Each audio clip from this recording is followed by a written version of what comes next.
আমরা প্রথমে গুগলে যাব, গুগলে গিয়ে ই চালান লিখব,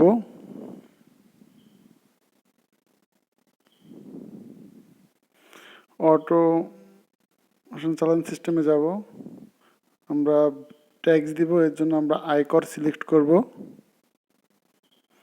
এখানে আমরা দিব আমাদের টিআইন নাম্বারটি দিব,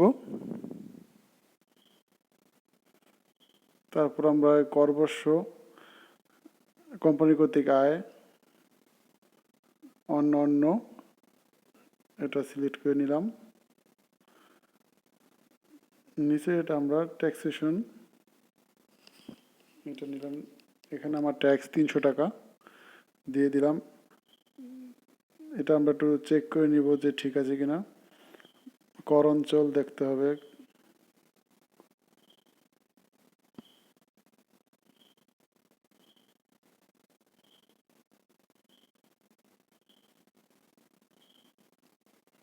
এখানে আমরা জাতীয় পরিচয়পত্র দিতে পারবো বা অন্য দিয়ে দিলাম আমি।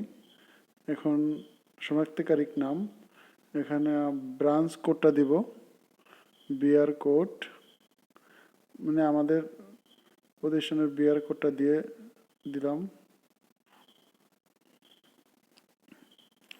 নিচে দেব নাম উদ্দীপন মাধবপুর, আমার ব্রাঞ্চের নাম, ঠিকানা মাধবপুর, থানা বাউফল,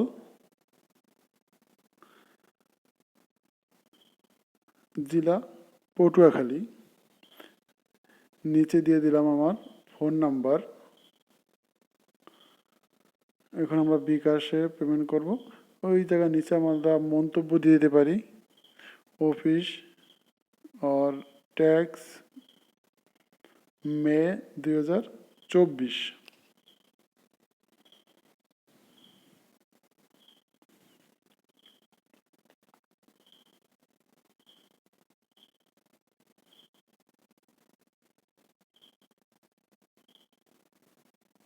সেভ দিলাম। মোবাইল নাম্বারটা আমরা এই জায়গায় লিখলাম, বিকাশ নাম্বার, বিকাশ মোবাইল নাম্বার কনফার্ম করলাম।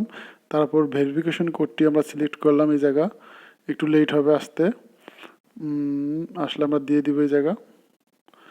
ভেরিফিকেশন কোডটি দিলাম, তারপর কনফার্ম করলাম, পিন নাম্বারটি দিলাম।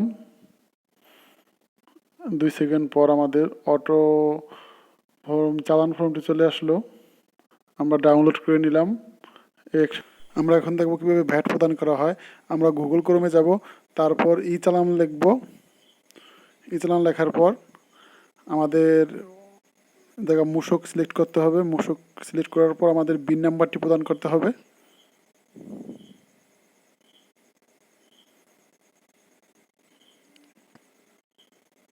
বিন নাম্বারটি কিন্তু আমাদের সঠিক হতে হবে।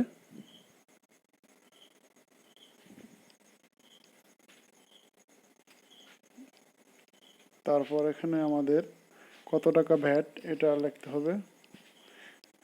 মানে প্রতিষ্ঠান ঠিক আছে কিনা, কোন প্রতিষ্ঠানে জমা হবে, হ্যাঁ এই জায়গা আমাদের সিলেক্ট করে নিতে হবে। নিচেরটা আমাদের সিলেক্ট করে নিতে হবে। এখানে আমরা অন্য আগের ওই ট্যাক্সের মধ্যে অন্য দিয়ে দিলাম, ব্রাঞ্চ কোড দিলাম উপরে, শনাক্তকারী আমার ব্রাঞ্চের নাম দিলাম উদ্দীপন মাধবপুর। এই জায়গা হচ্ছে ঠিকানা মাধবপুর, থানা বাউফল, জেলা পটুয়াখালী। নিচের ঘরে আমরা আমাদের মোবাইল নাম্বারটি দিয়ে দিলাম, আমরা বিকাশে সিলেক্ট করলাম। এখানে আমরা লিখে দিলাম মন্তব্য, অফিস और ভ্যাট মে 2024। এটা দিলে আমাদের শনাক্ত করতে সুবিধা হয়। সেভ দিয়ে দিলাম, মোবাইল নাম্বারটি দিয়ে দিলাম বিকাশ মোবাইল নাম্বার। তারপরে আগের সিস্টেমে ওই রকম ভেরিফিকেশন কোড আসবে, পিন নাম্বার দিব, কনফার্ম করব। একটু সময় আমাদের ওয়েট করতে হয়, 2 সেকেন্ড 3 সেকেন্ড।